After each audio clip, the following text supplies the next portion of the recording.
ఓం శ్రీ సచ్చిదానంద సమర్థ సద్గురు సాయినాథ్ మహారాజ్ కీ జై. ఈ మధ్య నేను ఒక వీడియో చూశాను.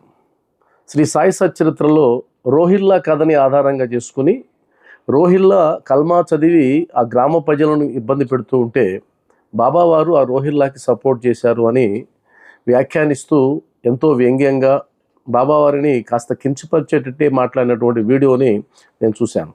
సరే, వారి బుద్ధికి అలా అనిపించింది అది. అయితే శ్రీ సాయి సచ్చరిత్రలో రంధ్రాన్వేషణ బుద్ధితో కాకుండా సాధారణమైనటువంటి బుద్ధితో చదివినట్లయితే బాబావారు ఎన్నో సంఘటనల ద్వారా సనాతన ధర్మానికి ఆయన గొప్ప పీట వేసినటువంటి సందర్భాలు అనేకం మనకు కనిపిస్తాయి. కానీ అది ఎవరికి అర్థమవుతుందంటే అది చదివే దృష్టిని బట్టి ఉంటుంది.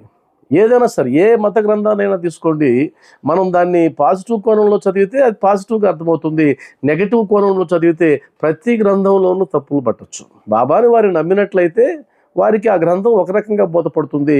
బాబాని వారు ద్వేషించినట్లయితే వారికి ఆ గ్రంథం ఇంకొక రకంగా బోధపడుతుంది. శ్రీ సాయి సచ్చరిత్రలో విష్ణు సహస్రనామ గ్రంథానికి సంబంధించినటువంటి ఒక ఘట్టం శ్రీ సాయి సచ్చరిత్ర 27వ అధ్యాయంలో ఉంది.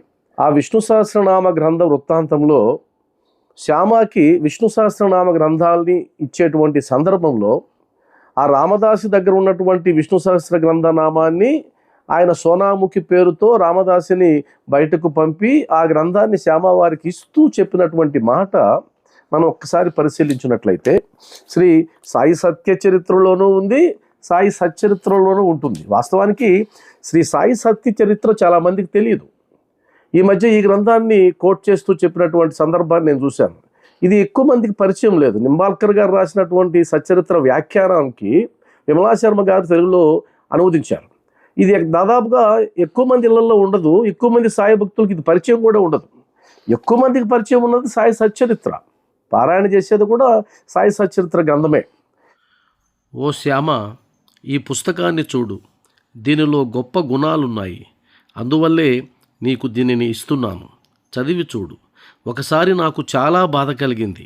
గుండె దడదడలాడింది, ప్రాణం రెపరెపలాడింది. నేను బ్రతుకుతానన్న నమ్మకం పోయింది. ఆ సందర్భంలో ఈ పుస్తకం ఎంతగా ఉపయోగపడిందో నీకెలా చెప్పను శ్యామ. ఈ పుస్తకం వలననే ఈ ప్రాణాలు రక్షింపబడ్డాయి.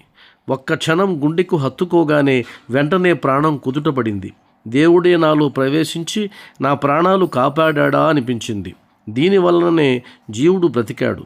అందువల్ల శ్యామ, దీనిని నీవు తీసుకుని వెళ్ళి మెల్లమెల్లగా చదువు. రోజు 1-6 మాటలను నేర్చుకో. గొప్ప ఆనందాన్ని కలిగిస్తుంది.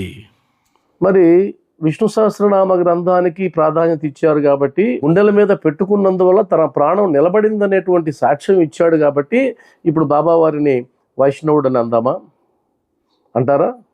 ఇంతకుముందు కల్మా చదువుతున్నటువంటి రోహిల్లాని సమర్థించాడు కాబట్టి ఆయనకు ఒక మతం పేరు పెట్టారు. ఇప్పుడు విష్ణు సహస్రనామ గ్రంథాన్ని ఆయన సిఫారసు చేయడమే కాదు, తన ప్రాణాలు కాపాడిందని చెప్తున్నాడే, ఇప్పుడు ఆయనకి ఏదంట కడతారు. కాబట్టి అంతా మన ఆలోచనలోనే ఉంటుంది. బాబావారితో వారికి ఎందుకు పేచీ వచ్చిందో అర్థం కాదు. వాస్తవానికి బాబావారితో పేచీ నాకు తెలిసినంత వరకు వారి యొక్క వస్త్రధారణలోనూ వారు మాట్లాడేటువంటి భాషలోనూ వచ్చి ఉంటుంది. బాబావారు తన దేహంతో ఉన్నప్పుడే అనేక సార్లు ఈ ప్రస్తావన తీసుకొచ్చారు. నగ్నంగా నిలబడి దుస్తులన్నీ పీకి దునిలో వేసి కూడా మాట్లాడాడు. ఇప్పుడు చెప్పండిరా, నా కులం ఏంటి, నా మతం ఏంటి అని. ఎంతోమంది భక్తులు, బాబావారికి దగ్గరగా ఉన్నటువంటి మేధావి వర్గం కూడా బాబావారి యొక్క పుట్టు పూర్వోత్తరాలు తెలుసుకోవడానికి శతవిధాల ప్రయత్నం చేశారు. కానీ ఆయన ఎప్పుడు వాటిని వ్యక్తీకరించలేదు, వాటిని రహస్యంగా ఉంచారు. మరి మన గురువు రహస్యంగా ఉంచినటువంటి విషయాన్ని మనం ఆచూకీ తెలుసుకోవాల్సిన అవసరం లేదు, దాని మీద పరిశోధన చేయాల్సిన అవసరం కూడా లేదు. బాబావారి భక్తులు ఎవరూ కూడా నాకు తెలిసినంత వరకు ఆయన కులానికి, మతానికి, ఆయన భాషకి ప్రాధాన్యత ఇవ్వరు. నాకు ఎరుక ఉన్నంత వరకు బాబావారిని వాటికి అతీతంగా చూసేటువంటి ఒక మానసిక భావనలోకి వాళ్ళు వెళ్తారు. బాబా భక్తులకు సంబంధించి భాషకు ప్రాధాన్యత లేదు, భావానికి మాత్రమే ప్రాధాన్యత. బాబా భక్తులకు సంబంధించి దేహానికి సంబంధం లేదు, ఆత్మకి మాత్రమే సంబంధం. అంటే ఆధ్యాత్మిక ఉన్నతిని ఒక సద్గురువుగా వచ్చినటువంటి షిరిడీ సాయిబాబా సామాన్యులలో కూడా ఇలాంటి గొప్ప భావనలు పుట్టించగలిగాడు. కాబట్టి సాయి బంధువులారా, సోదర భావంతో మెలగండి అని చెప్పడమే బాబావారు చేసిన పెద్ద తప్పు అయిపోయింది. హిందువుల దైవమగు శ్రీరాముడు, ముస్లింల దైవమగు అల్లా ఇద్దరూ ఒకటే. కాబట్టి యజమాని ఒక్కడే, సృష్టికర్త ఒక్కడే అని చెప్పడం బాబావారికి ఇప్పుడు పెద్ద సమస్యగా మారింది. వాస్తవానికి మత సామరస్యాన్ని మొట్టమొదటగా బోధించింది బాబావారు మాత్రమే కాదు. ఋగ్వేదంలో ఏం చెప్పబడింది? ఏకం సత్ విప్రా బహుదా వదంతి.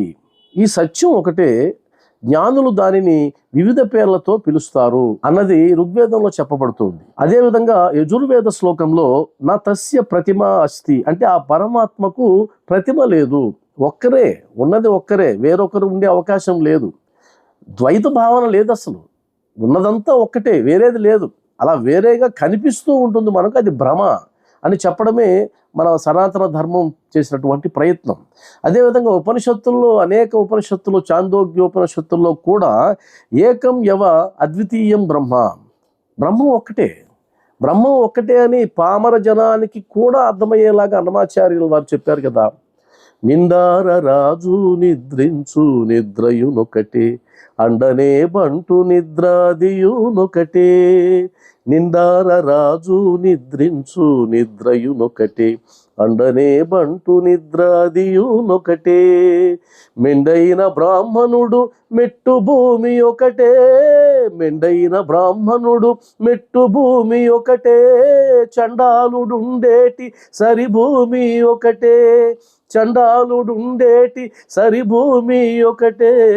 తందనానాహి తందనానా పురే, తందనానా బల తందనాన బల తందనానా. బ్రహ్మం ఒక్కటి అని పామరులకు సైతం అర్థమయ్యేలాగా అన్నమాచార్యులు వారు చెప్పారు.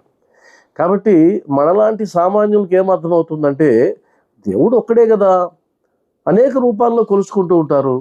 ఇప్పుడు వచ్చిన సమస్య ఉంది, లేదు వేదాలలో ఉంటేనే కొలుస్తామంటే గనక ప్రతి గ్రామంలో వెలిసినటువంటి అమ్మవార్లు, గ్రామ దేవతల పేర్లు వేదాలలో ఉన్నాయా?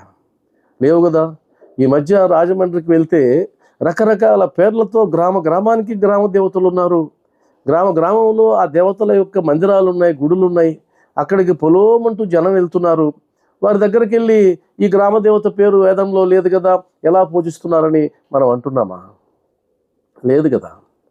కాబట్టి మతానికి సంబంధించి, దేవుణ్ణి కొలవడానికి సంబంధించి ఇంతలాగా మనం స్పందనలు, ప్రతిస్పందనలు తెచ్చుకోవాల్సిన అవసరం లేదు. వాస్తవానికి కడుపు నిండిన వాడికే ఇవన్నీ కూడా, ఆకలితో ఉన్నవాడికి ఏ మతము లేదు, ఏమీ లేదు. కాబట్టి ఈరోజు మనం వాద ప్రతివాదనలు చేసుకుంటున్నామంటే అర్థం ఏంటంటే, ఒక రకంగా కడుపులు నిండాయి, బాగా కడుపులు నిండాయి కాబట్టి ఏదో ఒక చర్చ ఉండాలి కాబట్టి చర్చ పెట్టుకుంటూ ఉన్నాం. వాస్తవానికి ఎవరి వల్ల ఇంకొకరికి నష్టం లేదు. ఇక్కడ ఒక దేవుణ్ణి పూజించుకోవడం వల్ల ఎవరికి నష్టం ఉంది? ఎవరికీ నష్టం లేదు. కాకపోతే ఏవో కొన్ని భావనలు, కొన్ని ద్వేషాలు, కొన్ని ఈర్ష్యలు, అసూయలు, లేదా మమ్మల్ని బాధ పెట్టారని ఇంకొకరు, వారిని బాధ పెట్టారని మరొకరు, ఈ విధంగా ఒకరినొకరు దూషించుకుంటూ పెద్ద చర్చ లేపుకుంటూ అందులో విజయం సాధించామని గర్వించుకుంటూ పోతున్నాం. కానీ వాస్తవానికి ఇది కాదు మన ప్రయోజనం. మన ప్రయోజనం ఇది కాదు. మీకు ఇష్టం వచ్చిన దేవతామూర్తిని నమ్మి వారి పాదాలు పట్టుకొని వారు బోధించినటువంటి అంశాలను నిత్య జీవితంలో ఆచరించడానికి ప్రయత్నం చేస్తే ఈ గొడవలు ఏవి ఉండవు. ఎందుకంటే సనాతన ధర్మంలో మనం ఉన్నాం, హిందూ మతం మనది. మన రక్తంలో రాముడు ఉన్నాడు, మన రక్తంలో కృష్ణుడు ఉన్నాడు, మన రక్తంలో వెంకటేశ్వర స్వామి ఉన్నాడు, సకల దేవతలు ఉన్నారు, జీర్ణమైపోయి ఉన్నారు. వారి నుంచి మనం దూరంగాము, మన నుంచి వారు దూరంగా. నేను ఇప్పుడు ఏం నమ్ముతున్నాను? నాకు సనాతన ధర్మం ఏదైతే చెప్పిందో, హిందూ మతం ఏదైతే బోధిస్తున్నదో, అనేక గ్రంథాల ద్వారా, వేదరాశి ద్వారా, ఇతిహాసాల ద్వారా, పురాణాల ద్వారా, ఉపనిషత్తుల ద్వారా వాటిని బాబావారు చాలా సులభంగా నాకు అందించారు అని నాకు అర్థమవుతుంది. అందువల్ల నా ధర్మం సనాతన ధర్మం, నా మతం హిందూ మతం, నా మార్గం షిరిడీ సాయి మార్గం అన్నటువంటి స్పష్టతలో నేను, నాలాంటి వాళ్ళం చాలామంది ముందుకెళ్తూ ఉన్నాం. బాబావారు తన జీవిత కాలంలో ఎప్పుడూ కూడా బయటపెట్టినటువంటి పుట్టుపూర్వత్రాల గురించి, ఆయన మతానికి సంబంధించి దయచేసి ఈ చర్చలు ఆపేస్తే మేలేమో. బాబావారు దేహంతో ఉన్నప్పుడు కూడా డైరెక్ట్గా బాబా దగ్గరికే వచ్చి విమర్శించిన వాళ్ళు ఉన్నారు. కానీ బాబావారు ఎప్పుడు కూడా ఆ విమర్శలను పట్టించుకోలేదు. ఎవరైతే బాబావారిని విమర్శించారో వారే బాబా పాదాలకు మొక్కి శరణాగతి అయిన వాళ్ళు సచ్చరిత్రలోనే ఎంతోమంది ఉన్నారు. బాలాసాహెబ్ భాటే లాంటి భక్తులు బాబావారిని విమర్శించారు, బాబా దగ్గర కూడా రానని చెప్పారు. అలాంటి వారు తమ జీవిత పర్యంతం ఆయనకి శరణాగతి అయిపోయారు.